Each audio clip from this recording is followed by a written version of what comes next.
Hello, students. My name is Vaishnavi Mishra, and I am a NEET educator. I have worked with all the reputed institutes, okay, and I am an experienced faculty who has mentored NEET students since 8+ years, okay. So, this is my third lecture on human reproduction. सो फार हम लोगों ने क्या discuss कर चुके हैं हम लोग तो ह्यूमन रिप्रोडक्शन में हम लोगों ने मेल रिप्रोडक्टिव ऑर्गन स्टार्ट किया था अंडरस्टूड, जिसमें हम लोगों ने टेस्टिस के बारे में पढ़ाई की है ना। आप मेरे जो प्रीवियस 2 लेक्चर्स हैं उसको प्लीज़ देख लीजिएगा, है ना। तो कैसे ट्रांसपोर्ट ऑफ स्पर्म होता है, पाथवे ऑफ स्पर्म के बारे में भी हम लोगों ने पढ़ा कि कैसे स्पर्म जो है वो सेमिनिफेरस ट्यूब्यूल में बनता है, फिर ट्यूबुलाई रेक्टाई में जाता है, फिर रेटे टेस्टिस में जाता है, फिर vasa efferentia followed by epididymis, then vas deferens जो है वो इंग्विनल कैनाल के थ्रू एसेंड करता है ऊपर की तरफ एब्डोमेन में, और वो लूप करता है कहाँ, यूरिनरी ब्लैडर में, और उसके बाद से वो सेमाइनल वेसाइकल की डक्ट के साथ मिलकर एजैकुलेटरी डक्ट बनाता है और प्रोस्टेटिक यूरेथ्रा में ओपन होता है ना। तो जो पाथवे है स्पर्म का वो हम लोग ऑलरेडी देख चुके हैं। उसके अलावा ये देखिए ट्रांसपोर्ट ऑफ स्पर्म, उसके अलावा सेमाइनल वेसाइकल के बारे में हमने पढ़ाई की, प्रोस्टेट ग्लैंड के बारे में भी हमने पढ़ाई की, काउपर्स ग्लैंड या जिसको हम बल्बो यूरेथ्रल ग्लैंड बोलते हैं उसके बारे में भी हम लोगों ने पढ़ाई की है प्रीवियस क्लासेस में। हार्मोनल फीडबैक जो है वो कैसे काम करता है वो भी हम लोगों ने देखा है। तो ये सब जो चीज़ें हैं वी हैव ऑलरेडी डिस्कस्ड, है ना, इन द प्रीवियस क्लास। उन अंडरस्टूड जो लोग फर्स्ट टाइम मेरे लेक्चर पे आए हैं वो लोग प्लीज़ मेरे जो फर्स्ट और सेकेंड लेक्चर्स हैं उसको आप एक बार और देख लीजिए। So today what is our aim, आज का एम क्या है, आज का जो हमारा एम है इस क्लास का वो है मेल एक्सटर्नल जेनिटेलिया पढ़ना एंड फीमेल रिप्रोडक्टिव सिस्टम पढ़ना। समझ में आ रहा है? तो फीमेल रिप्रोडक्टिव में today we will discuss about the primary and the secondary जो सेक्स ऑर्गन्स होते हैं फीमेल्स का, वहाँ तक हम लोग पढ़ेंगे। जो we can say female external genitalia है that we will study in the next class. Understood? Is this clear or not? ठीक है, तो आज का लेक्चर हम लोग स्टार्ट करते हैं। Let's start with today's lecture with mail external genitalia. ठीक है, तो आज का लेक्चर हम लोग शुरू करेंगे विथ मेल एक्सटर्नल जेनिटेलिया के साथ। ठीक है, तो लेट्स बिगिन विद दैट। तो मेल एक्सटर्नल जेनिटेलिया,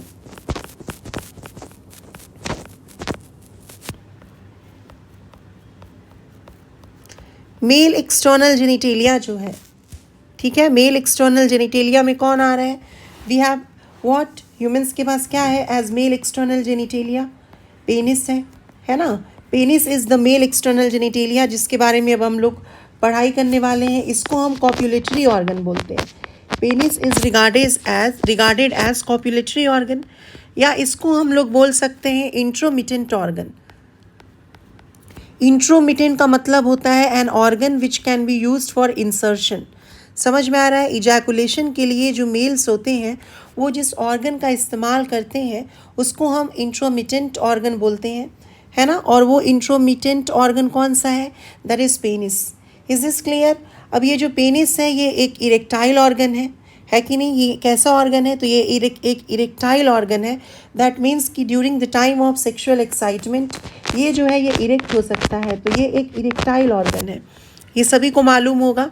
पेनिस जो है ये एक इरेक्टाइल ऑर्गन है ना। ये एक कॉप्युलेटरी ऑर्गन है। It is used for copulation also, that is sexual intercourse के लिए, इंसेमिनेशन के लिए या इजैकुलेशन के लिए ये ऑर्गन का इस्तेमाल होता है।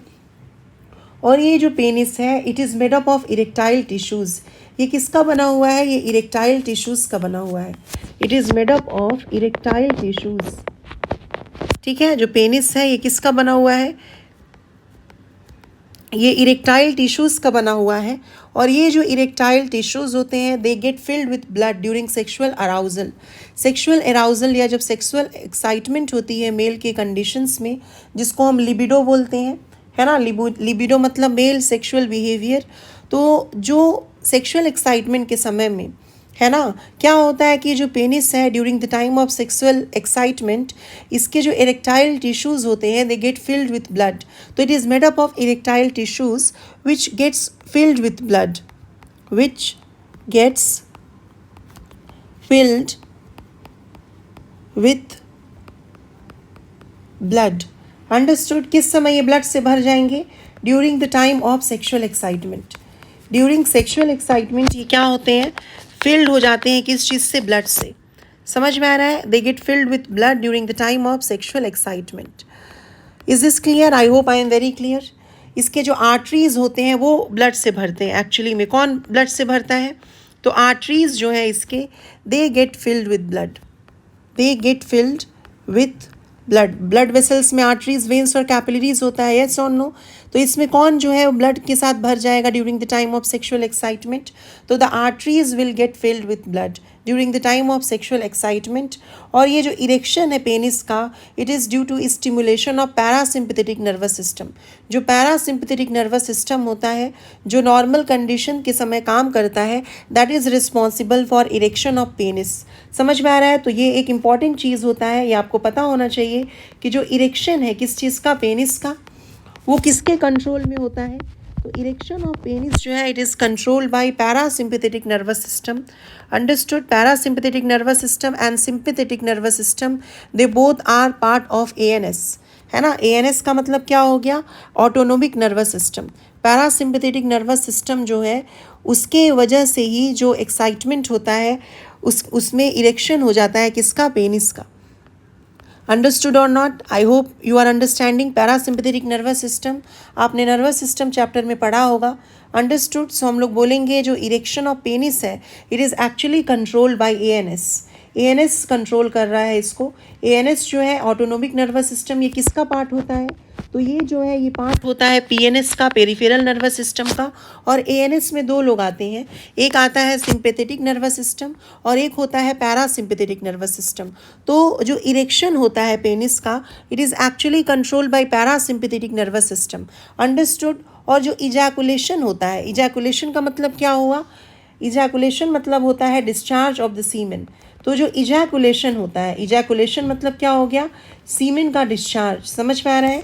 सीमेन का जो डिस्चार्ज है, डिस्चार्ज ऑफ द सीमेन जो है, it is actually controlled by which nervous system? तो जो सीमेन का डिस्चार्ज है, it is actually controlled bye sympathetic nervous system. समझ में आया? ये कौन कंट्रोल कर रहा है सीमेन का डिस्चार्ज या इजैकुलेशन? तो it is controlled bye sympathetic nervous system. समझ में आया? ये बहुत कम जो एजुकेटर्स हैं वो बात करते हैं इस पे, या बुक्स में, मॉड्यूल्स में बहुत में नहीं लिखा होता है, कहीं कहीं लिखा भी होता है। ऐसा नहीं है कि किसी में भी नहीं लिखा होगा, लेकिन बेसिकली ये आपको पता होना चाहिए कि जो इरेक्शन है पेनिस का, है ना, ये नॉर्मल चीज़ है। अंडरस्टूड? ये नॉर्मल एक्साइटमेंट में द पेनिस जो है वो it get erected and that is actually controlled by the parasympathetic nervous system. Understood? Parasympathetic nervous system is responsible for penis erection. However जो सीमेन का डिस्चार्ज है, जो इजैकुलेशन है, that is controlled bye sympathetic nervous system. Okay, अब यहाँ पर हम लोग बात करेंगे कि वो कौन से इरेक्टाइल टिश्यूज़ हैं जिसका जो पेनिस है वो बना हुआ है। जैसा कि मैंने आपको बताया था अभी कि जो पेनिस है, it is made up of erectile tissues. तो वो कौन से इरेक्टाइल टिश्यूज़ है जिसका पेनिस बना हुआ है? I hope you are also making the notes along with me. तो आप मेरे साथ अगर नोट्स बनाते हो तो उस कंडीशन में क्या होगा कि आपको बहुत बेनिफिट हो जाएगा। तो you have to make notes along with me only. Understood? तो ये जो पेनिस है, it is made up of 3 erectile tissues. कितने इरेक्टाइल टिश्यूज़ का बना हुआ है? ये 3 इरेक्टाइल टिश्यूज़ का बना हुआ है। तो we can say it is made up of 3 erectile tissues. 3 erectile tissues का बना हुआ है। ठीक है, कौन से वो 3 इरेक्टाइल टिश्यूज़ हैं जिसका ये बना हुआ है? तो इसमें आपके 2 कॉर्पोरा कैवर्नोसा होते हैं। ठीक है, इसमें 2 आपके क्या हो जाएंगे? Corpora cavernosa. इन अंडरस्टूड? 2 क्या हो जाएंगे इसमें? Corpora cavernosa. ये जो कॉर्पोरा कैवर्नोसा है वो 2 होता है, एक राइट साइड होगा और एक लेफ्ट साइड होगा। अंडरस्टूड? अभी मैं आपको डायग्रामेटिकली भी दिखाती हूँ। और ये ऊपर की तरफ होता है। ठीक है, ये किस साइड होगा पेनिस में? तो ये डॉर्सल साइड होता है। डॉर्सल साइड का मतलब हो गया अपर साइड। अंडरस्टूड? डॉर्सल का मतलब क्या होता है? Upper side. तो 2 इसमें कॉर्पोरा कैवर्नोसा हो जाएगा और एक हो जाता है इसमें कॉर्पोरा स्पॉन्जियोसम। ठीक है, इसमें 2 कॉर्पोरा कैवर्नोसा होगा और एक हो जाएगा कॉर्पोरा स्पॉन्जियोसम। कॉर्पोरा स्पॉन्जियोसम जो होगा वो मीडियन साइड होगा या नीचे की तरफ होगा, समझ में आ रहा है? ये क्या होगा, ये मीडियन साइड होगा या फिर लोअर साइड होगा। लोअर साइड के लिए we will use the word ventral. Ventral मतलब क्या होता है, नीचे की तरफ, लोअर साइड। और बहुत बहुत इंपॉर्टेंट क्वेश्चन यहाँ से एक ये पूछा जाता है कि जो बेसिकली यूरेथ्रा के अंदर, आप सबको मालूम है कि जो पेनाइल यूरेथ्रा है वो प्रेजेंट होता है किसमें, तो आपको ये क्वेश्चन आ सकता है कि कॉर्पोरा कैवर्नोसा और कॉर्पोरा स्पॉन्जियोसम में से जो पेनाइल यूरेथ्रा है, या तो ज़रूरी नहीं है कि एग्जामिनर आपको पेनाइल वर्ड यूज़ करे, सिर्फ बोल सकता है कि यूरेथ्रा जो है वो कहाँ से एमर्ज होता है, तो आप बोलोगे कि कॉर्पोरा स्पॉन्जियोसम से ही जो यूरेथ्रा है वो एमर्ज होता है। समझ में आ रहा है? यूरेथ्रा, यहाँ पे हम कौन से यूरेथ्रा की बात कर रहे हैं? ऑब्वियसली जो यूरेथ्रा पेनिस के अंदर मौजूद है वो सबसे लॉन्गेस्ट यूरेथ्रा होता है, जो हम लोगों ने प्रीवियस क्लास में डील भी किया था, जिसको हम पेनाइल यूरेथ्रा के नाम से जानते हैं। तो जो पेनाइल यूरेथ्रा है या यूरेथ्रा है, इट एमर्जेस फ्रॉम इट। समझ में आ रहा है वो कहाँ से एमर्ज कर रहा है? तो that is emerging from corpora spongiosum. Is this clear? I hope I am very clear.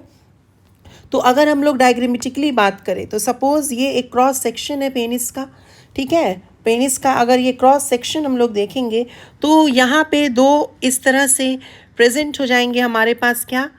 तो वी हैव व्हाट, तो यहाँ पर कॉर्पोरा कैवर्नोसा हो जाएगा दो, और एक नीचे की तरफ हो जाएगा क्या, कॉर्पोरा स्पॉन्जियोसम।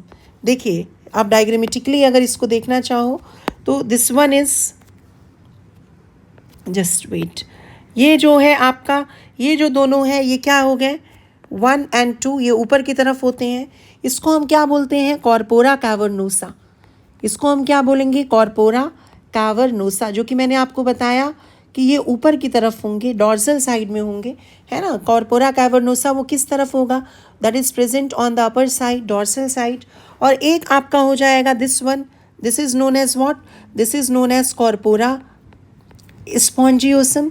और कॉर्पोरा स्पॉन्जियोसम के अंदर से ही, कॉर्पोरा स्पॉन्जियोसम जो है उसके अंदर से ही जो पेनाइल यूरेथ्रा है ना, वो एमर्ज करेगी। ये किस साइड है, corpora spongiosum, it is present on the ventral side.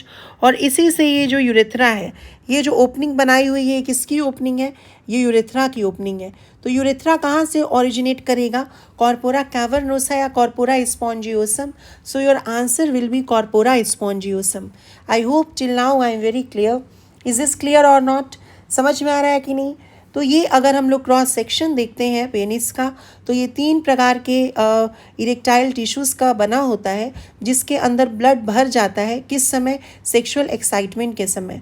और सेक्सुअल एक्साइटमेंट के समय जो इरेक्शन हो रहा है पेनिस का, that is controlled bye parasympathetic nervous system, which is a part of ANS, that is autonomic nervous system, and autonomic nervous system is a part of PNS, that is peripheral nervous system, and peripheral nervous system is a part of nervous system. Okay, तो next अगर हम लोग बात करते हैं penis के structure के बारे में, तो देखिए यहाँ पर इफ वी टॉक,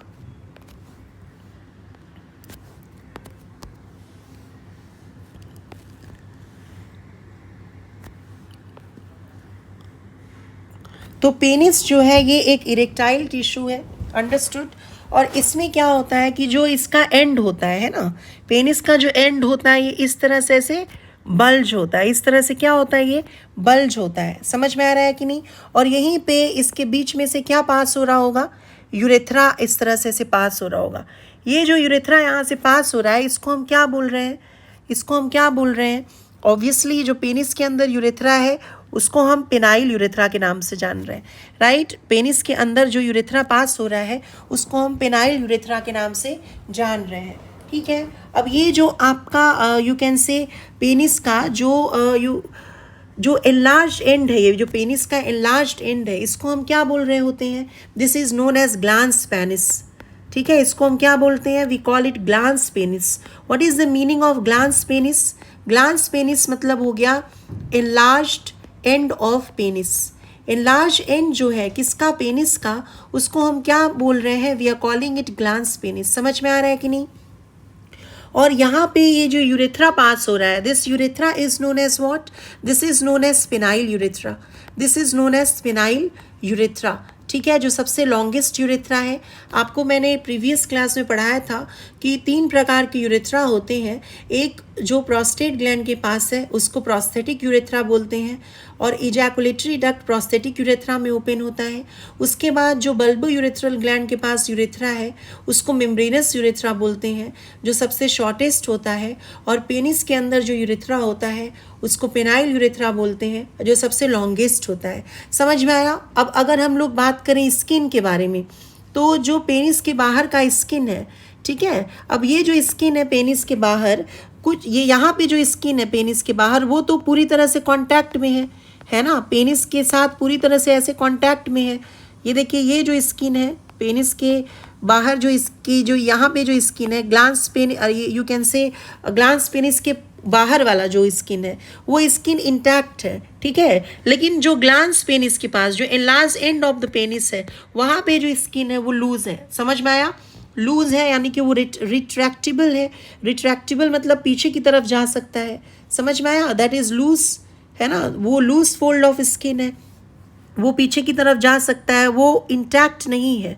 यहाँ ग्लांस पेनिस के पास जो स्किन होता है वो आपका रिट्रैक्टेबल है, वो पीछे की तरफ जा सकता है, वो लूज है। अंडरस्टूड? और उसको हम लोग बोल रहे होते हैं क्या चीज़?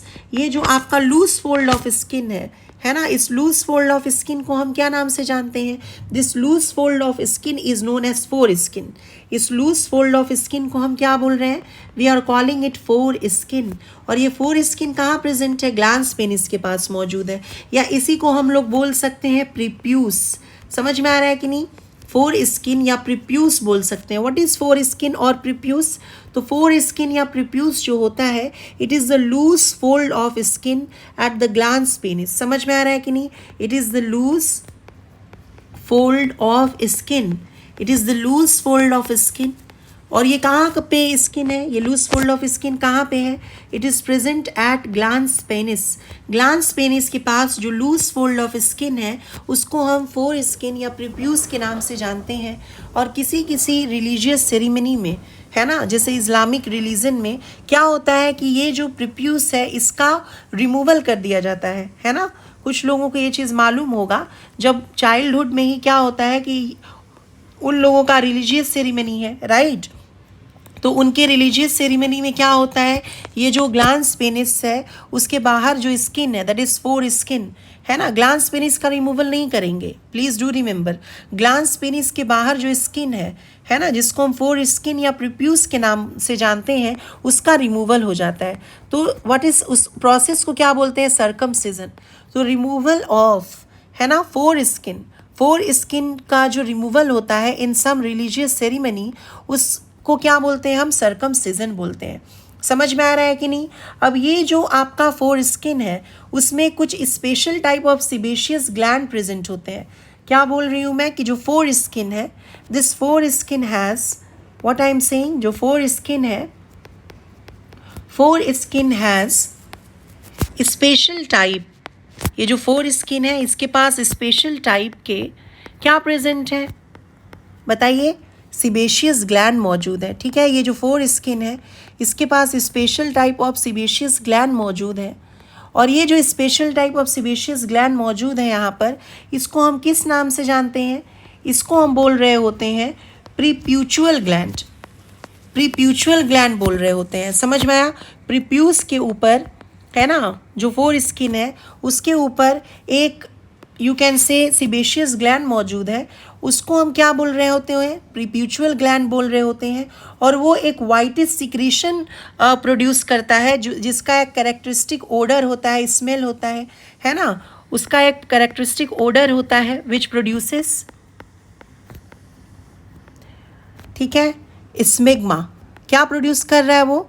स्मिग्मा नाम का एक, यू नो, सिक्रीशन प्रोड्यूस कर रहा है, ठीक है। It is producing a whitish secretion, जिसको हम क्या बोल रहे होते हैं? स्मिग्मा।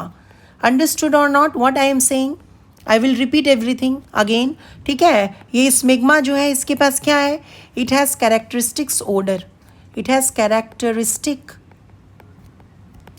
ओडर, एक पर्टिकुलर स्मेल है जो कि बिल्कुल अच्छा नहीं होगा, ठीक है, समझ में आ रहा है कि नहीं। रिमूवल ऑफ टेस्टिस को क्या बोलेंगे, कैस्ट्रेशन या ऑर्कियोडेक्टोमी। रिमूवल ऑफ फोर स्किन को क्या बोलेंगे, सरकमसीजन। तो दोनों में कंफ्यूज नहीं होना है, कैस्ट्रेशन अलग है, सरकमसीजन अलग है। समझ में आ रहा है कि नहीं। उसके अलावा वो पॉइंट जहाँ से सीमेन बाहर निकलेगा, ये जो स्ट्रक्चर है, ये जो पॉइंट है, यहाँ से सीमेन भी बाहर निकलता है, और मेल के केस में यहाँ से जो यू कैन से यूरिन भी बाहर निकलता है, इसको हम बोलते हैं यूरेथ्रल ऑरिफाइस। यूरेथ्रल या पेनाइल वर्ड भी यूज़ कर सकते हैं। समझ में आया, इसको हम बोलेंगे यूरेथ्रल ऑरिफाइस और यूरेथ्रल मीटस, है ना। इसको हम यूरेथ्रल ऑरिफाइस बोलेंगे या यूरेथ्रल मीएटस बोलेंगे। समझ में आ रहा है कि नहीं।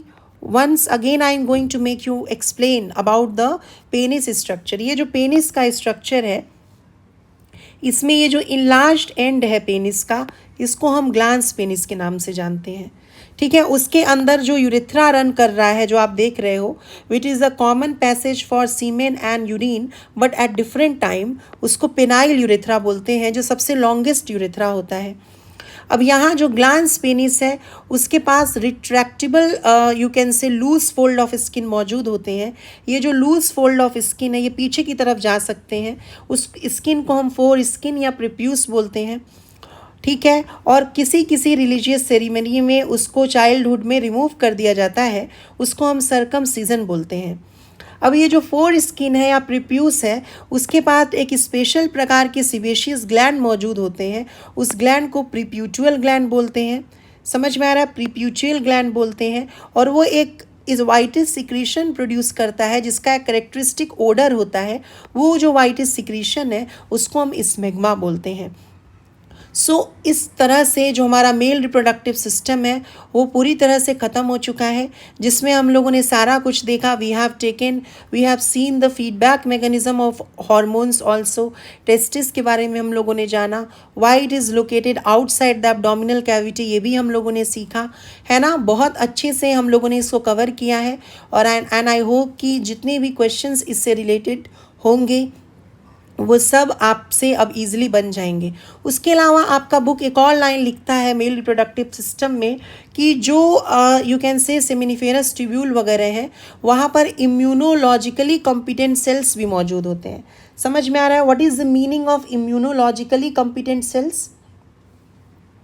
अगर आप पढ़ोगे यू कैन से अपना बुक, तो उसमें लिखा हुआ है एक लाइन कि the testis contains various immunologically competent sales.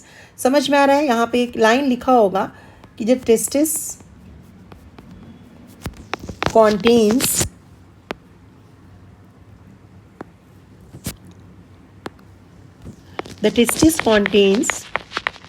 Various immunologically competent cells।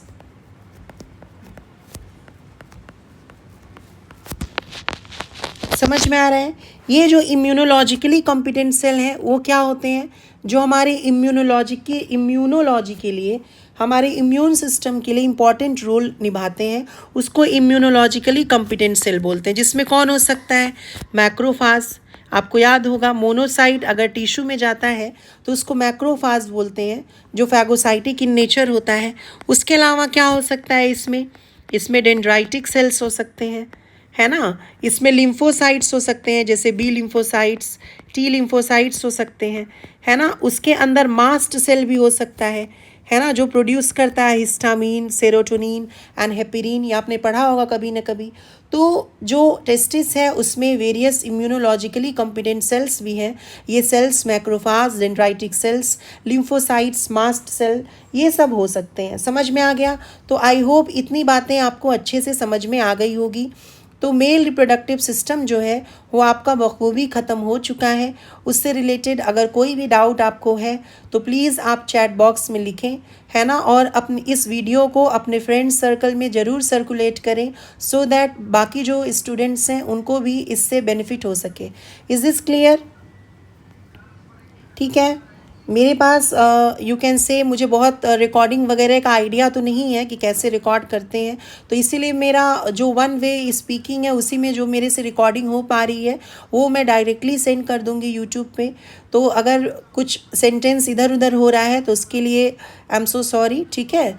तो आई एम ट्राइंग कि कुछ भी मिस्टेक ना हो, लेकिन कभी कभी क्या होता है कि जल्दी जल्दी बोलने में अगर एक आध वर्ड इधर उधर हो रहा होगा तो उसके लिए I am sorry, because I am very new, ठीक है। And I have just started my videos uploading on YouTube channel. So now we are going to start with female reproductive system. we have completed with the male reproductive system. Now we are going to initiate or start the female reproductive system. तो female का जो reproductive system है उसके बारे में भी हमें समझना होगा, हमें जानना होगा, राइट। जैसे हम लोगों ने मेल रिप्रोडक्टिव सिस्टम पढ़ा है वैसे हम लोग फीमेल रिप्रोडक्टिव सिस्टम पढ़ेंगे। और ये जो फीमेल रिप्रोडक्टिव सिस्टम है ये भी पेल्विक रीजन में मौजूद है। जैसे आपने पढ़ा कि जो मेल रिप्रोडक्टिव सिस्टम है वो भी पेल्विक रीजन में था, जो फीमेल रिप्रोडक्टिव सिस्टम है वो भी पेल्विक रीजन में होगा। अंडरस्टूड। अब ये जो फीमेल रिप्रोडक्टिव सिस्टम है इसमें कौन कौन सी चीज़ें आएंगी, है ना। जैसे मेल रिप्रोडक्टिव सिस्टम में हमने पढ़ा था उसी प्रकार से यहाँ पे हम लोग फीमेल रिप्रोडक्टिव सिस्टम में पढ़ेंगे जो चीज़ें इम्पॉर्टेंट होगी। तो यहाँ पर we will study about primary reproductive organ, है ना। यहाँ पर हम लोग पढ़ेंगे primary reproductive organ.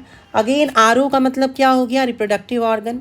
Then we will study about secondary और we can say accessory reproductive organ, है ना। जैसा कि हम लोगों ने मेल्स के कंडीशन में पढ़ा था, सेकेंडरी या एसेसरी रिप्रोडक्टिव ऑर्गन, आरओ का मतलब रिप्रोडक्टिव ऑर्गन हो गया।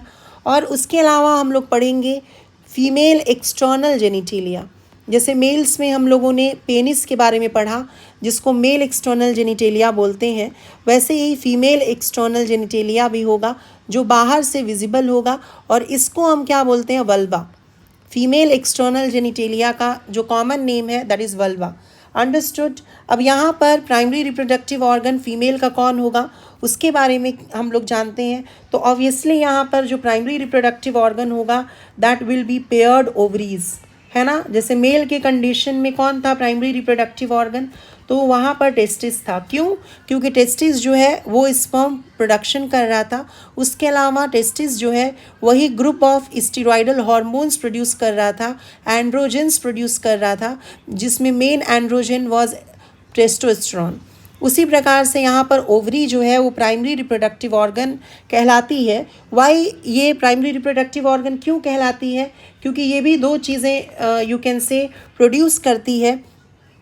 एक तो ये प्रोड्यूस करेगी क्या चीज़, ovum obviously, which is the female gamete. ये फीमेल गैमीट प्रोड्यूस करेगी ओवम, जिसको हम ओटिड बोलते हैं या जिसको हम एग भी बोल सकते हैं। उसके अलावा ये प्रोड्यूस करती है फीमेल का जो हार्मोन्स है वो भी।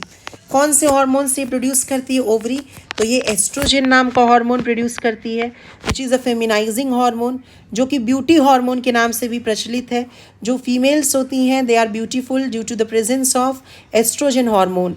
एंड एक और हार्मोन है जो प्रेगनेंसी को सपोर्ट करता है, that is known as pregnancy hormone. और प्रेगनेंसी हार्मोन कौन है, progesterone.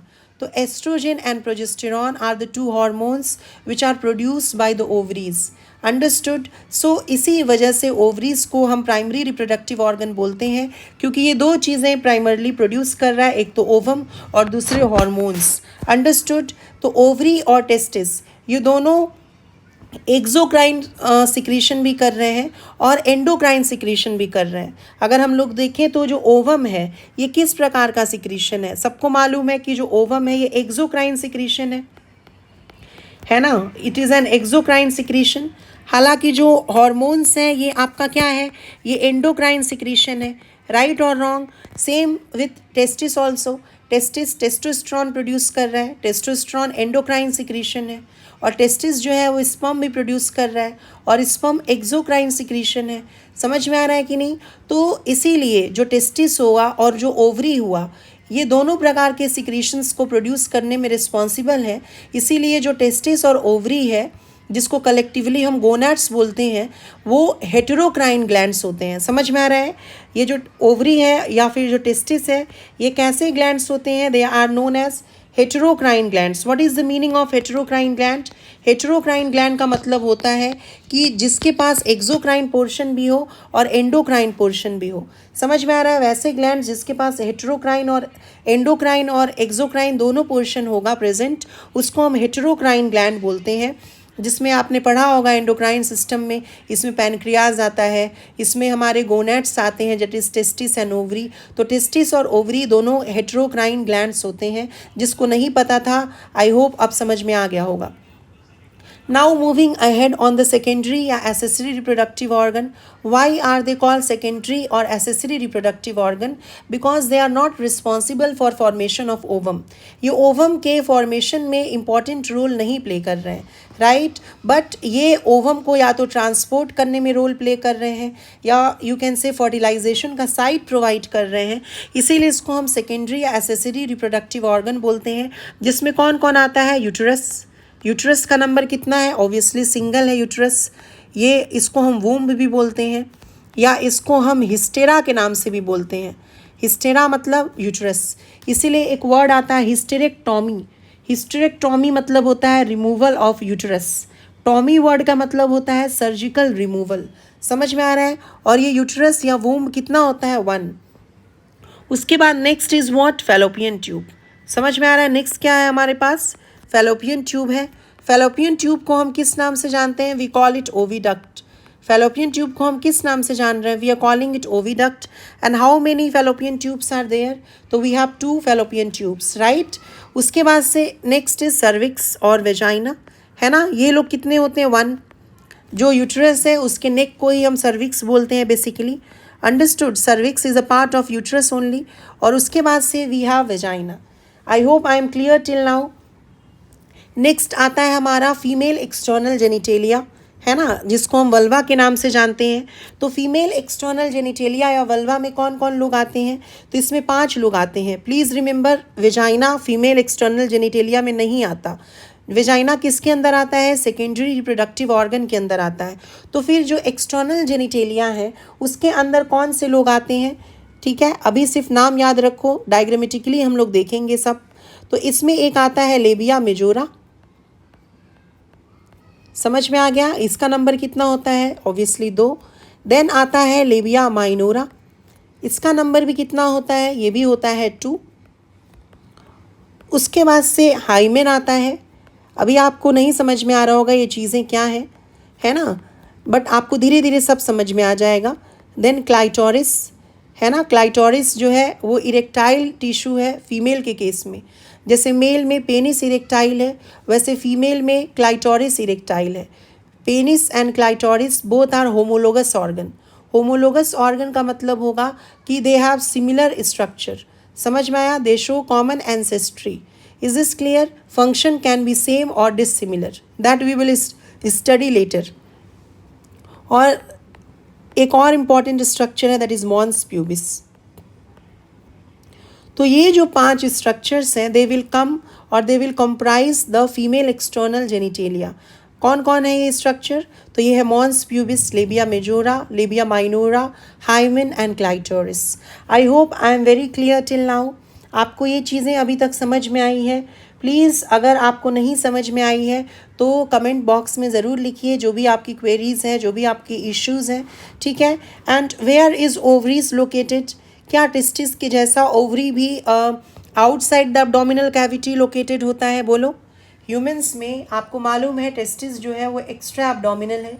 It is located outside the abdominal cavity. लेकिन क्या जो ओवरीज है वो भी एब्डोमिनल कैविटी के बाहर लोकेटेड है? तो your answer will be no. Ovaries जो है they are not located outside the abdominal cavities. Ovaries are located within the abdominal cavity. समझ में आ रहा है कि नहीं? Ovaries are located within abdomen. तो जो ovaries होगा वो इंट्रा एब्डोमिनल होगा और जो टेस्टिस होगा ह्यूमन में वो एक्स्ट्रा एब्डोमिनल होगा. I hope I am very clear till now. Now we are going to study about each and every structures, है ना. तो लेट्स टॉक अबाउट यूट्रस. चलो हम लोग बात करते हैं किसके बारे में? यूट्रस के बारे में. ओवरी के बारे में भी हम लोग देखेंगे. And how many uterus is there? Obviously 1.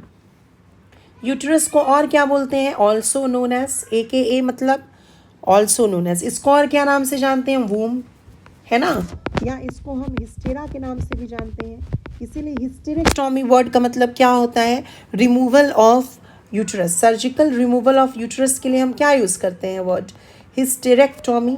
और यूट्रस ही वो जगह है जहाँ पर बच्चा पल रहा होता है फीमेल में, है ना। बहुत बार लेमैन लैंग्वेज में बोलते हैं कि पेट में बच्चा पल रहा है, ये गलत बात है ना। पेट में बच्चा नहीं पलता है, यूट्रस में बच्चा पलता है। तो सर्जिकल रिमूवल अगर हो गया किसका, यूट्रस का, तो उसको हम क्या बोलते हैं, उसको हम बोलते हैं हिस्टेरेक्टॉमी। समझ में आ रहा है, this is known as surgical removal of uterus. Now the question is कि जो शेप है यूट्रस का वो कैसा होता है, ठीक है। तो आपने पेयर खाया होगा, एक फ्रूट होता है पेयर, राइट। तो ये जो यूट्रस है it is inverted pear shaped. Inverted मतलब उल्टा, पेयर को अगर उल्टा कर दिया जाएगा, है ना, पेयर को अगर उल्टा कर दिया जाएगा तो वैसे शेप का है कौन, यूट्रस। यानी इस प्रकार का शेप, समझ में आ रहा है कि नहीं, इस प्रकार का शेप है किसका, यूट्रस का। ये उल्टा पेयर हो गया, समझ में आ रहा है कि नहीं, ये उल्टा पेयर हो गया। तो इन्वर्टेड पेयर शेप का है कौन, यूट्रस। अब यूट्रस में बेसिकली दो पार्ट्स आते हैं, यूट्रस में बेसिकली दो पार्ट आते हैं। मैंने आपको बोला था कि जो सर्विक्स है वो भी यूट्रस का ही पार्ट है, राइट, इफ़ यू रिमेंबर।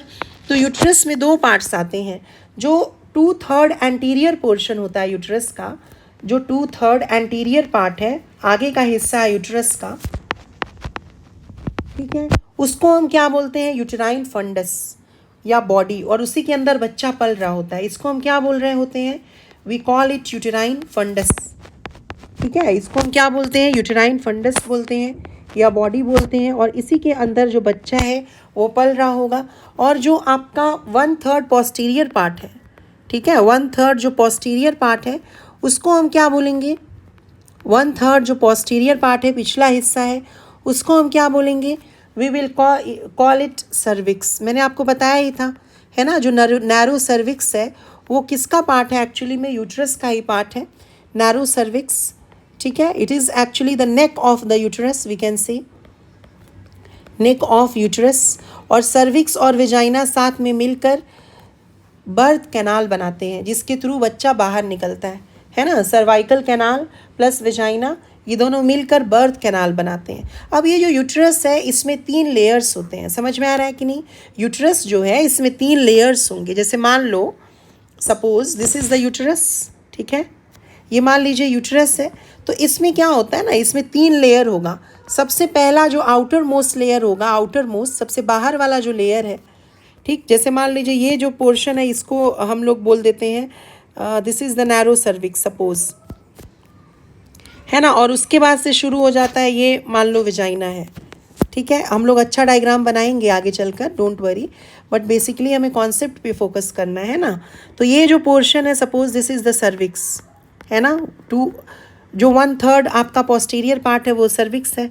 ये जो रीज़न हुआ, जो 2/3 एंटीरियर पार्ट है इसको यूटेराइन फंडस बोलेंगे, अंडरस्टूड।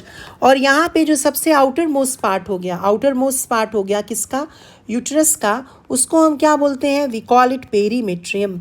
आउटर मोस्ट जो पार्ट होता है किसका, यूट्रस का, उसको हम बोलेंगे perimetrium, understood. The outermost part of the uterus is called perimetrium, is this clear. और यही शेप देता है यूट्रस को।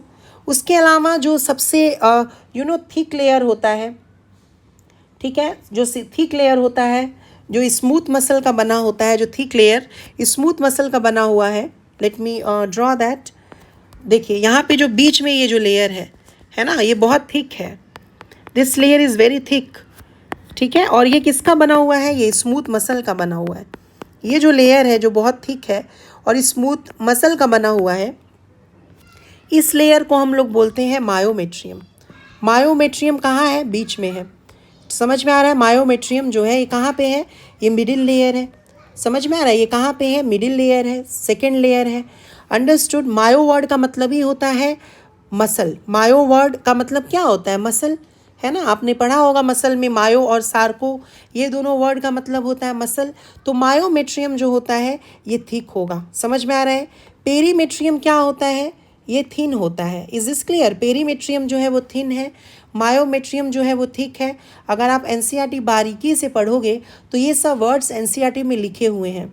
पेरीमेट्रियम थिन है, मायोमेट्रियम थिक है और मायो वर्ड लिखा हुआ है, तो ये किसका बना हुआ है? It is made up of smooth muscle. कौन से मसल का बना हुआ है? इनवॉलेंट्री मसल का बना हुआ है। इनवॉलेंट्री कौन सा मसल? स्ट्रिएटेड या अनस्ट्रिएटेड? क्योंकि इनवॉलेंट्री मसल तो कार्डियक मसल भी है, लेकिन कार्डियक मसल स्ट्रिएटेड मसल है ना, वो स्ट्राइप्ड मसल है। लेकिन स्मूथ मसल जो है वो अनस्ट्रिएटेड मसल है। समझ में आ रहा है? स्मूथ मसल को हम कैसा मसल बोलते हैं? अनस्ट्रिएटेड मसल बोलते हैं। Is this clear? I hope आपको ये सब चीज़ें पता होगी। And what is the role of myometrium? Myometrium का काम क्या है? तो मायोमेट्रियम जो है it undergoes contraction and relaxation. समझ में आ रहा है? It undergoes vigorous contraction during the time of parturition. जब बच्चे की डिलीवरी होने वाली होती है, जब चाइल्ड की डिलीवरी होने वाली होती है, बर्थ होने वाला होता है, तो ये जो मायोमेट्रियम की लेयर है, स्मूथ मसल की लेयर है। और आपने पढ़ा होगा कि muscles have the property of contractibility. Muscles के पास प्रॉपर्टी होती है कॉन्ट्रैक्ट करने का, एक्सपैंड करने का। Yes or no? आपने पढ़ा होगा 4 प्रॉपर्टीज़ मसल का: कॉन्ट्रैक्टिबिलिटी, एक्साइटिबिलिटी, एक्सटेंसिबिलिटी, है ना, और इलास्टिसिटी। ये सब चीज़ें आपने पढ़ी होगी। तो मसल है, तो इसीलिए ये जो आपका मायोमेट्रियम है इट अंडरगोज विगरस कॉन्ट्रैक्शन, बहुत तेज़ी से, है ना। विगरस क्या होता है? इसमें कॉन्ट्रैक्शन होता है, बहुत तेज़ी से कॉन्ट्रैक्ट करता है ये। किस समय? ड्यूरिंग चाइल्ड डिलीवरी, है ना। कॉन्ट्रैक्शन किस समय होता है? During parturition. पार्चुरेशन मतलब क्या हो गया? डिलीवरी ऑफ द चाइल्ड, यानी चाइल्ड की डिलीवरी के समय ये जो मायोमेट्रियम है it undergoes vigorous contraction. I hope I am very clear till now. तो आपने क्या सीखा? 2 लेयर अभी सीख लिया। किसका? यूट्रस का। एक आउटर मोस्ट लेयर जो पतला होगा उसका नाम होगा पेरीमेट्रियम, और उसके बाद से जो बीच वाला लेयर है उसको हम बोलेंगे मायोमेट्रियम। अब हम लोग अंदर वाले लेयर के ऊपर चलते हैं। समझ में आ रहा है? यहाँ पे जो अंदर वाला लेयर होगा इसका, ये अंदर वाला लेयर जो होगा वो आपका बेसिकली ग्लैंडुलर होगा। समझ में आ रहा है कि नहीं? ये जो लेयर है दिस इज ग्लैंडुलर, यानी ये सिक्रीटरी इन नेचर होगा, है ना। क्या सिक्रीट करता है? ग्लाइकोजन के ग्रैन्यूल्स, ताकि बच्चे को सपोर्ट कर सके, उसको न्यूट्रिएंट्स प्रोवाइड कर सके, जो हम लोग आगे आगे देखेंगे। तो ये जो सबसे लास्ट वाला लेयर है ग्लैंडुलर लेयर, है ना, इसको हम क्या बोलते हैं? इनर मोस्ट लेयर, है ना। और इसका क्या नाम देते हैं? We call it endometrium. क्या नाम देते हैं? नाम ही से पता चल रहा है कि सबसे अंदर होगा। एंडो का मतलब ही होता है अंदर। Inner most layer of the uterus is called endometrium. समझ में आ रहा है कि नहीं? एंडोमेट्रियम जो है ये कौन सा लेयर है यूट्रस का? तो आप बोलोगे it is the inner most layer of the uterus. Understood? अब एंडोमेट्रियम का क्या स्पेशल फीचर है भाई? बहुत इंपॉर्टेंट है, सबसे स्पेशल है। क्यों? क्योंकि एंडोमेट्रियम में ही इम्प्लांटेशन होता है। आपको पहले लेक्चर में ही पढ़ाया था मैंने, इम्प्लांटेशन ऑफ द ब्लास्टोसिस्ट, यानी बच्चा जो है वो कहाँ पर पल रहा होता है? बच्चा जो है वो कहाँ पल रहा होता है? तो एंडोमेट्रियम में ही पल रहा होता है। Implantation of blastocyst. ब्लास्टोसिस्ट एक स्टेज होता है ना, जो कि एक्चुअली में एंडोमेट्रियम के अंदर जाकर धंस जाता है। अब ब्लास्टोसिस्ट कैसा दिखता है, वो कौन सा स्टेज होता है, इन सब चीज़ों के बारे में हम लोग आगे पढ़ेंगे। ठीक है, समझ में आ गया? तो इम्प्लांटेशन ऑफ द ब्लास्टोसिस्ट यहीं पर होता है। उसके अलावा जो बच्चा है वो endometrial lining of the uterus में ही पलता है। और ये कैसा लेयर है? It is glandular.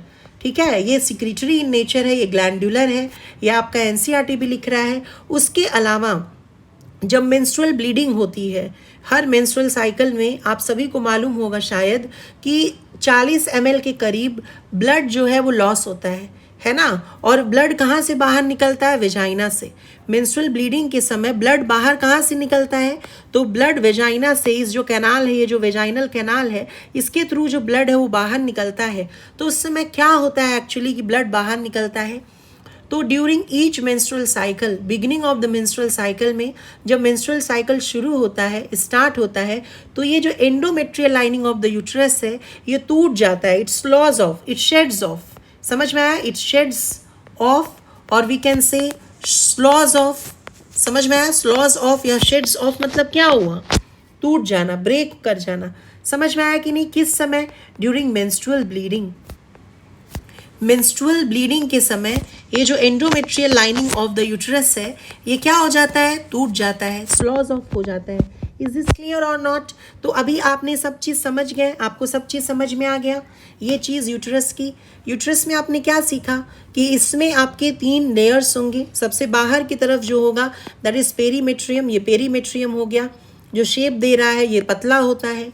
जो बीच वाला मोटा लेयर होता है इसको हम मायोमेट्रियम बोलते हैं, ये स्मूथ मसल का बना है या अनस्ट्रेटेड मसल भी आप उसको कह सकते हैं। और it undergoes vigorous contraction during parturition, child की डिलीवरी के समय बहुत तेजी से कॉन्ट्रैक्शन होता है किसका, myometrial lining of the uterus का।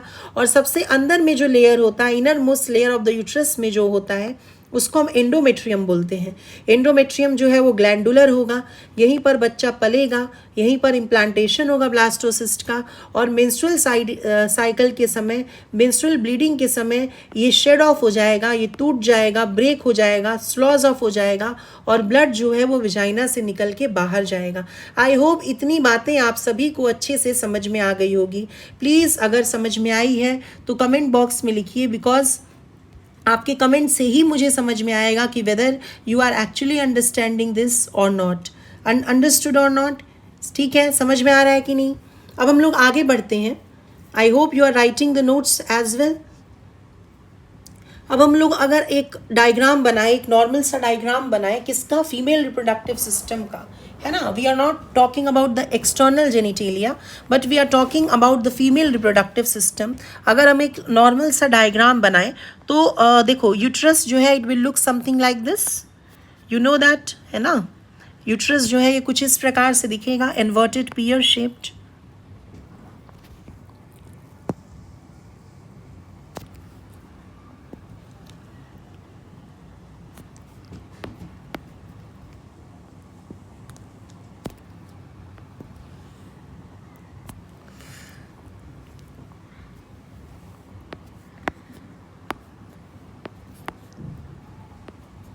Just give me a minute.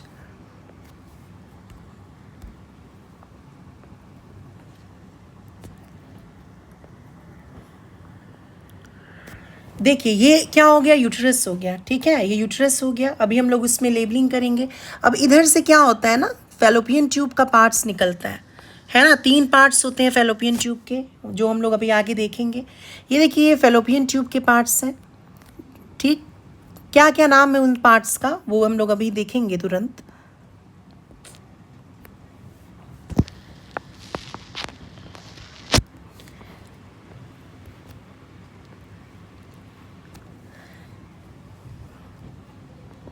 Let me draw it.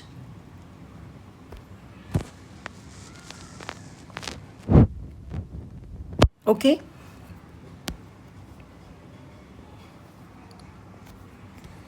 यहाँ पे मान लो दिस इज द ओवरी, है ना। ओवरी जो कि पेयर्ड स्ट्रक्चर है, एक बड़ा एक छोटा दिख रहा है लेकिन ऐसा नहीं होता, है ना, दोनों सेम साइज के होंगे। Is this clear? खैर इट्स ओके, बड़ा छोटा थोड़ा दिख रहा है लेकिन चलो इसको थोड़ा छोटा ही कर देते हैं, ठीक है।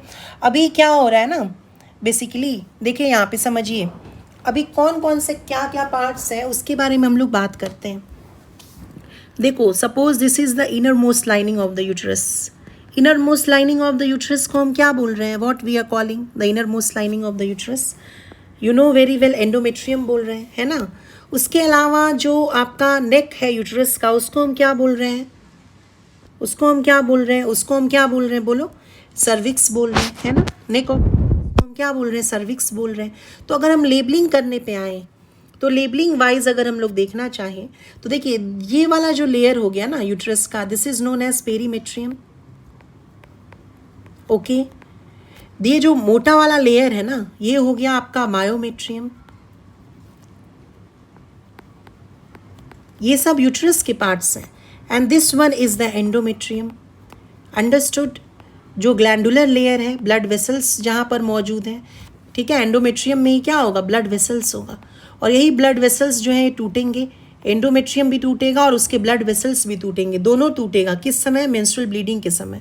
आपका एनसीईआरटी क्लियरली लिख रहा है कि मेंस्ट्रुअल ब्लीडिंग में जो एंडोमेट्रियम है और उसके ब्लड वेसल्स हैं, ये दोनों टूट जाते हैं और ये तीनों मिल के क्या बना रहा होता है? यूट्रस बना रहा होता है। ये जो पोर्शन है इसको हम क्या बोल रहे होते हैं? We are calling it uterine fundus, जो बॉडी है। और जो 1/3 पार्ट है यूट्रस का, इसको हम क्या बोल रहे होते हैं? इसको हम बोल रहे हैं सर्विक्स।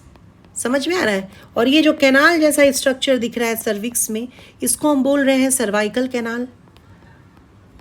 ये जो स्ट्रक्चर है, जो फीमेल का कॉपुलेटरी स्ट्रक्चर है, इसको हम बोल रहे हैं वेजाइना। सर्वाइकल कैनाल और वेजाइना ये दोनों साथ में मिलकर, सर्वाइकल कैनाल प्लस वेजाइना दोनों साथ में मिलकर क्या बना रहे होते हैं? They are making birth canal. Understood? They are making birth canal. Is this clear? तो क्योंकि बच्चा जो है ऑब्वियसली यूट्रस में पल रहा है, एंडोमेट्रियम में पल रहा है, बच्चा जो है वो यहाँ पर पल रहा होगा। ठीक है, देखिए यहाँ पर पल रहा होगा बच्चा। और धीरे धीरे जब बर्थ होगा, बर्थ के समय क्या होता है? यहाँ से खिसकते खिसकते खिसकते खिसकते वेजाइना से बाहर निकलता है। तो इसीलिए सर्वाइकल कैनाल प्लस वेजाइना जो है, they will form the birth canal. Okay, I hope I am clear. उसके अलावा ये जो स्ट्रक्चर बना है आपका यहाँ से लेकर यहाँ तक, इसको हम बोलते हैं फैलोपियन ट्यूब। अब ये जो फैलोपियन ट्यूब है, या जिसको हम ओविडक्ट के नाम से भी जानते हैं, इसमें 3 पार्ट्स होते हैं। कौन कौन से 3 पार्ट्स होते हैं? ये जो सबसे पहला पार्ट है फैलोपियन ट्यूब का, क्यों मैं बोल रही हूँ पहला पार्ट? तुम्हारा एनसीईआरटी इसी को पहला पार्ट माना है। ठीक है, इसको हम बोल रहे होते हैं इन्फंडिब्यूलम। इन्फंडिब्यूलम जो है, it is the first part of the fallopian tube. And can we say that fallopian tube जो है वो कहाँ से कहाँ तक एक्सटेंड कर रहा है? फैलोपियन ट्यूब जो है, it is extending from the periphery of the ovary to the uterus, है ना। देखिए ये जो पार्ट है किसका? फैलोपियन ट्यूब का, ये यूट्रस से कनेक्टेड है। और ये जो पार्ट है वो ओवरी के नज़दीक है। Yes or no? Fallopian tube का ये जो पार्ट है वो ओवरी से नज़दीक है, और ये जो पार्ट है फैलोपियन ट्यूब का वो यूट्रस से नज़दीक है। तो हम लोग कह सकते हैं कि फैलोपियन ट्यूब जो है, it extends from the periphery of the ovary to the uterus. Yes or no? ये एनसीईआरटी का लाइन है और आपको ईजिली समझ में आ रहा होगा। तो ये जो फर्स्ट पार्ट है किसका? फैलोपियन ट्यूब का, जो फनल शेप्ड है। कैसा शेप है ये फनल के आकार का है। This is funnel shaped.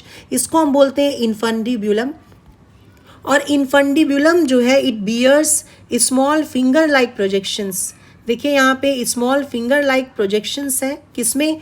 इन्फंडिब्यूलम में। और ये जो स्मॉल फिंगर लाइक प्रोजेक्शन है, इसको क्या बोल रहे हैं हम? फिम्ब्रे बोल रहे हैं। समझ में आ रहा है? इसको हम क्या बोल रहे हैं? स्मॉल फिंगर लाइक जो स्ट्रक्चर है, इसको हम क्या बोल रहे होते हैं? इसको हम फिम्ब्रे बोल रहे होते हैं। फिम्ब्रे का क्या काम होता है? एक्चुअली ओवम से ही ओवरी से ही जो ओवम है वो रिलीज होता है। एक्चुअली में तो वो ओवम होता नहीं है, वो सेकेंडरी ओवोसाइट होता है ना। बट उसको हम लोग ओवम बोल देते हैं। तुम्हारा एनसीईआरटी उसको ओवम बोला है, बट एक्चुअली में ओवम कहाँ बनता है वो हम लोग आगे चलकर पढ़ेंगे। लेकिन अभी आपको ये समझना है कि जब ओवरी में से सेकेंडरी ओवोसाइट बाहर निकलता है, तो ये जो फिम्ब्री हैं, they are the finger like projections और structures present in the infundibulum. वो क्या करता है ना कि जो ओवरी में से जब ओवम निकलता है तो फिम्ब्रे उसको कलेक्ट कर लेते हैं। समझ में आ रहा है कि नहीं? फिम्ब्रे जो है वो उस ओवम को कलेक्ट कर लेते हैं, और ये जो आपका इन्फंडिबुलम है उसमें एक ओपनिंग प्रेजेंट होता है। Can you see? यहाँ पे ओपनिंग प्रेजेंट है। इस ओपनिंग को हम बोलते हैं ऑस्टियम। ऑस्टियम मतलब ओपनिंग। ये ओपनिंग कहाँ पर है? इन्फंडिबुलम के अंदर है। समझ में आ रहा है? What I am saying? During ovulation. Ovulation कब हो रहा है? Middle of the menstrual cycle में। यानी middle of the menstrual cycle में जब ओव्यूलेशन होगा और जब सेकेंडरी ओवोसाइट रिलीज होगी, तो ये जो फिम्ब्रे हैं, है ना, this fimbriae will collect the ovum.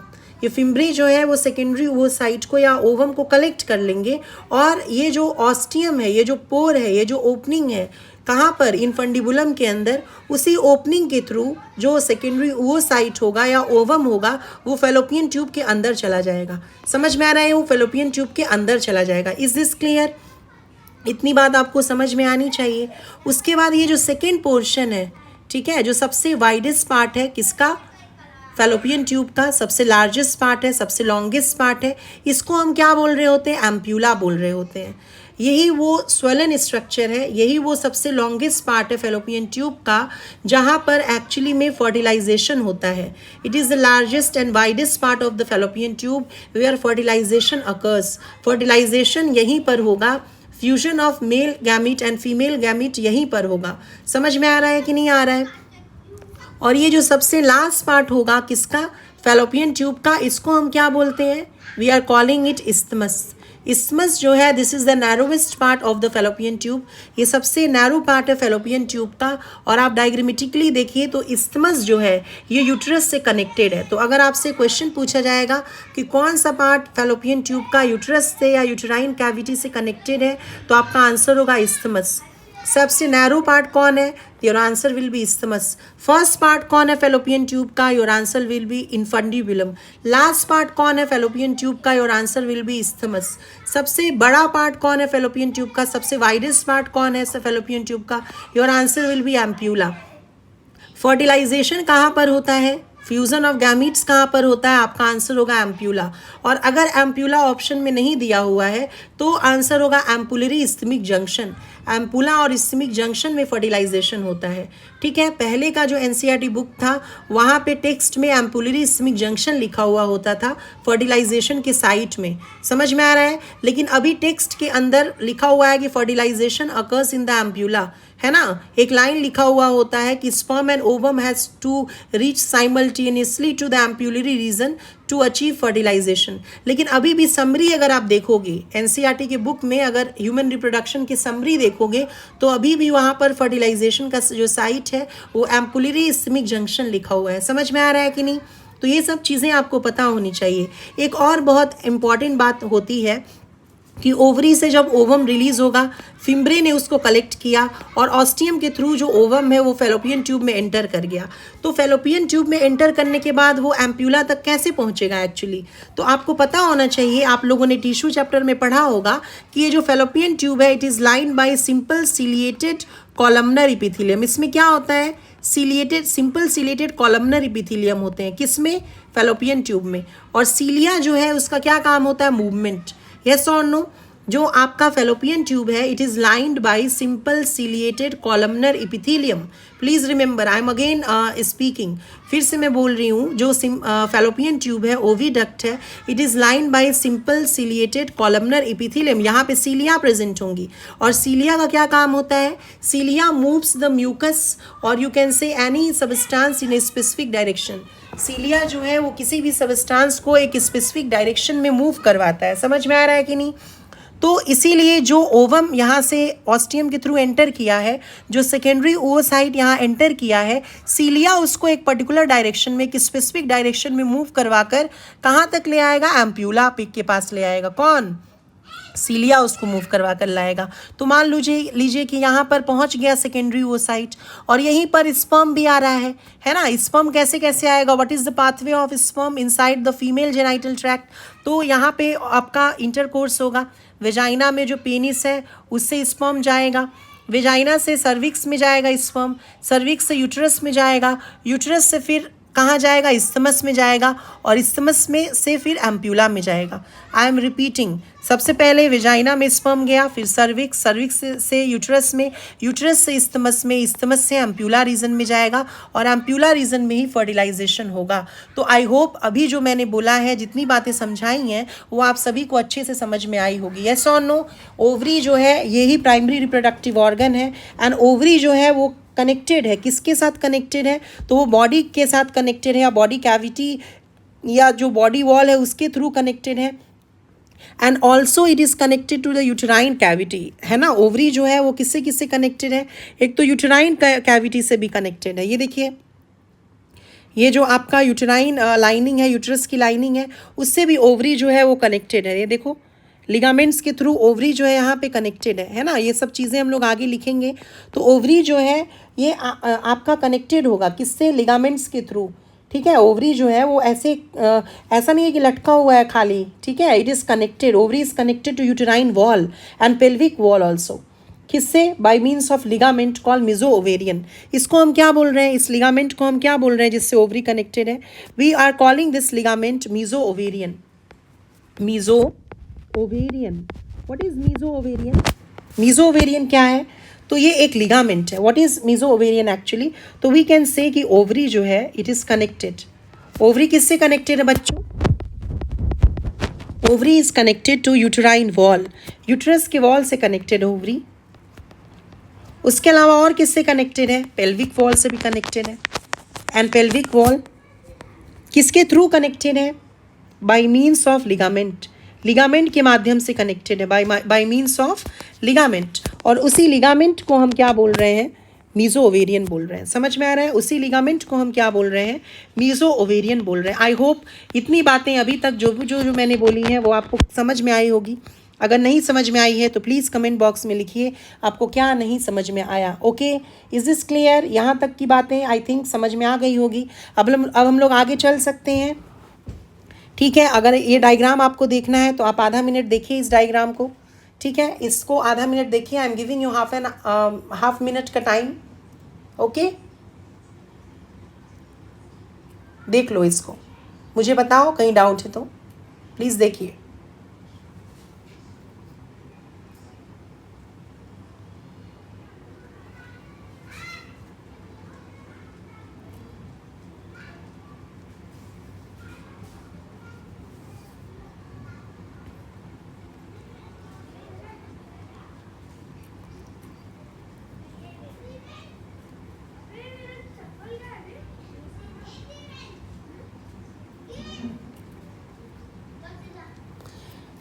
इतनी बातें आई थिंक समझ में आ गई होंगी.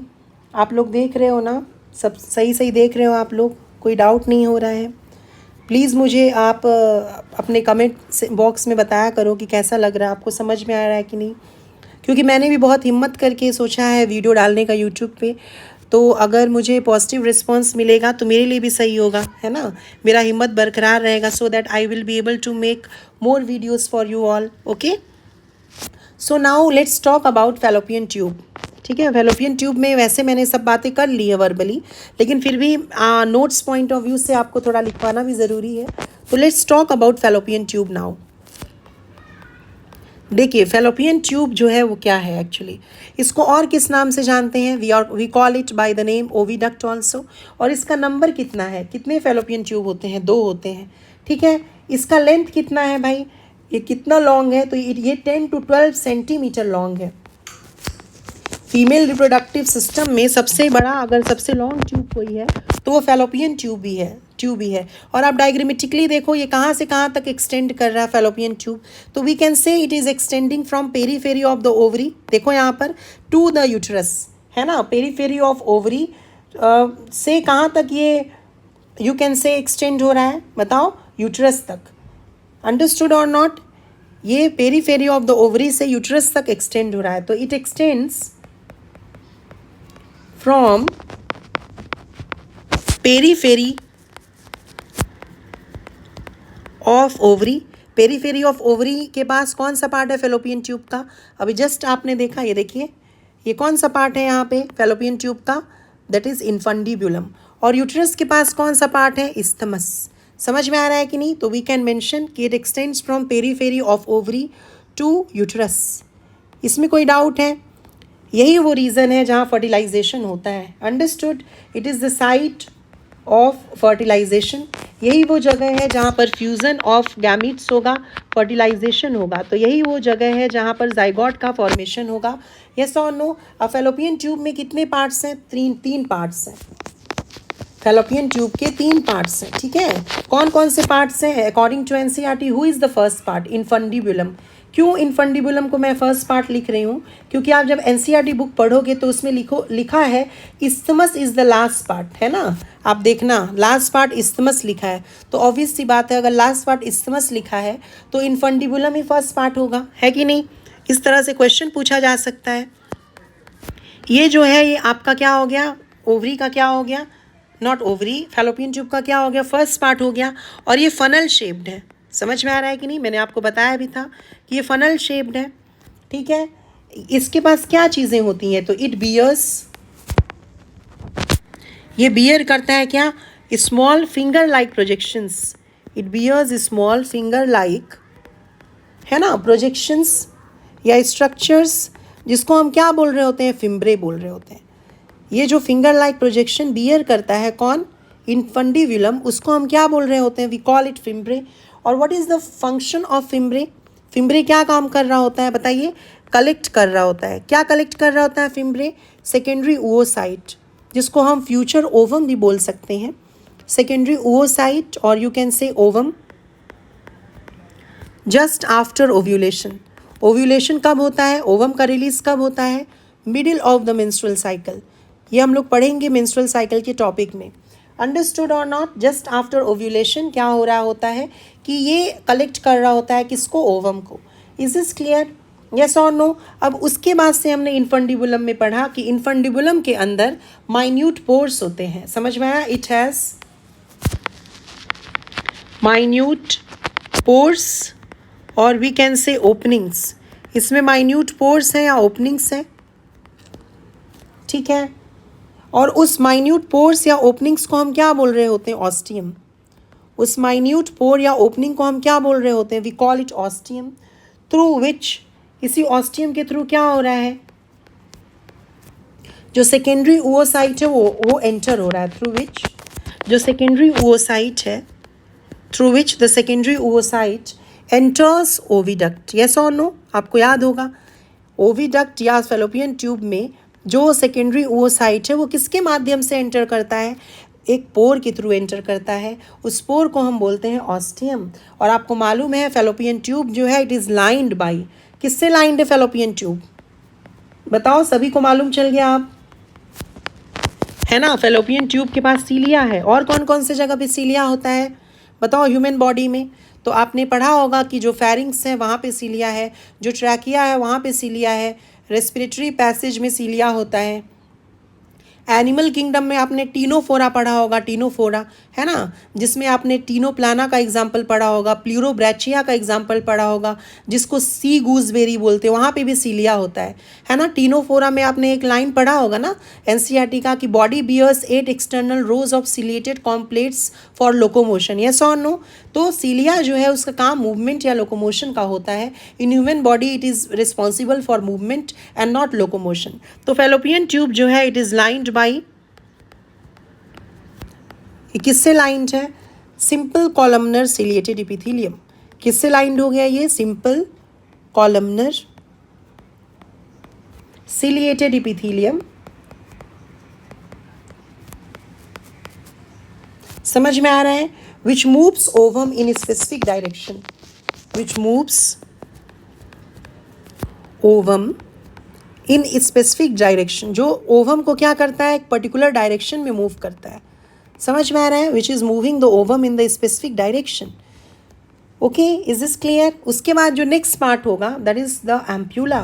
एम्प्यूला जो है वो सबसे बड़ा पार्ट है ना। एम्प्यूला जो है it is the largest part, it is the widest part. Fallopian tube का सबसे बड़ा पार्ट, सबसे वाइड पार्ट कौन होगा, तो आंसर विल बी एम्प्यूला। समझ में आया, तो इट इज़ द लार्जेस्ट और the widest part of oviduct Fallopian tube. और यही वो जगह है जहाँ फर्टिलाइजेशन होगा, ठीक। ये फूला हुआ पार्ट है स्वेलन, जैसा कि आपने डायग्राम में देखा होगा। ये देखिए डायग्राम, इसमें ये स्वेलन है, right.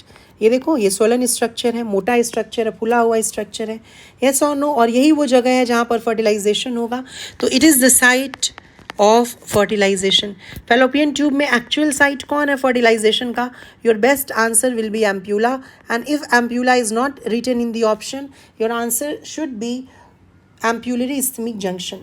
So ampulla is the site where fertilization occurs and zygote is formed.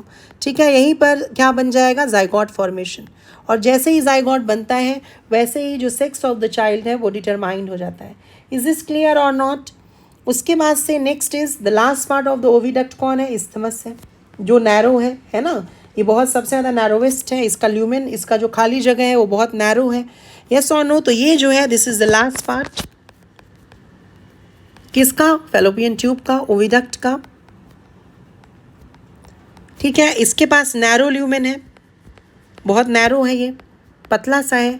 और फनल शेप कौन है, इनफंडिबुलम। इनफंडिबुलम कौन सा पार्ट है, फर्स्ट पार्ट। और इस्थमस किससे कनेक्टेड है, it is connected to uterus, समझ में आया। और you can say uterine cavity, uterine cavity के साथ या यूट्रस के साथ कौन कनेक्टेड है? तो your answer will be what? Isthmus. देखिए यहाँ डायग्राम में आप देखो, तो in the diagram you can easily see जो इस्थमस है वो यूट्राइन कैविटी के साथ क्या है? कनेक्टेड है। Yes or no? तो यूट्राइन फंडस या यूट्राइन कैविटी के साथ ये क्या है? कनेक्टेड है। उसके अलावा हम लोगों ने क्या पढ़ा कि जो बर्थ कैनाल है ये कौन बना रहा है? तो सर्वाइकल कैनाल, ये ऑलरेडी मैंने वहाँ पे भी लिखा है एक बार। तो सर्वाइकल कैनाल और वेजाइना ये दोनों आपस में मिलकर they are actually making what? They are making the birth canal. समझ में आ रहा है कि नहीं? Who is actually making the birth canal? तो सर्वाइकल कैनाल प्लस वेजाइना ये आपस में मिलकर क्या बना रहे होते हैं? बर्थ कैनाल बना रहे होते हैं। Is this clear? अगर हम लोग बात करें पैसेज ऑफ स्पर्म, है ना, एक तो पैसेज ऑफ स्पर्म हम लोगों ने पढ़ा है किसमें? मेल रिप्रोडक्टिव सिस्टम में कैसे स्पर्म का पैसेज होगा, पाथवे होगा, रूट क्या होगा, वो हमने पढ़ लिया है अपने प्रीवियस लेक्चर्स में। जो स्टूडेंट आज फर्स्ट टाइम यहाँ पर आए हैं वो प्लीज़ मेरे प्रीवियस लेक्चर देखिए। आपको मैंने बताया हुआ था कि जो स्पर्म है वो सेमिनिफेरस ट्यूब्यूल में बनेगा, उसके बाद वो एक स्ट्रेट ट्यूब में जाता है जिसको ट्यूबुलाई रेक्टाई बोलते हैं, उसके बाद वो नेटवर्क ऑफ ट्यूब्यूल में जाता है जिसको रेटिटेस्टिस बोलते हैं, उसके बाद वो जाता है वासा इफरेंशिया में, फिर इपिडाइमिस में, फिर वास डिफरेंस में। वास डिफरेंस जो है वो स्क्रोटम से को लीव करता है और एब्डोमेन में आता है। It ascends up in the abdomen through the inguinal canal और spermatic cord and the vas deferens will loop over the urinary bladder. और वास डिफरेंस लास्ट में क्या होता है? फूल जाता है। उसके फूले हुए रीजन को एम्प्यूला बोलते हैं और वो सेमाइनल वेसाइकल के डक्ट के साथ मिलकर इजैकुलेटरी डक्ट बनाता है।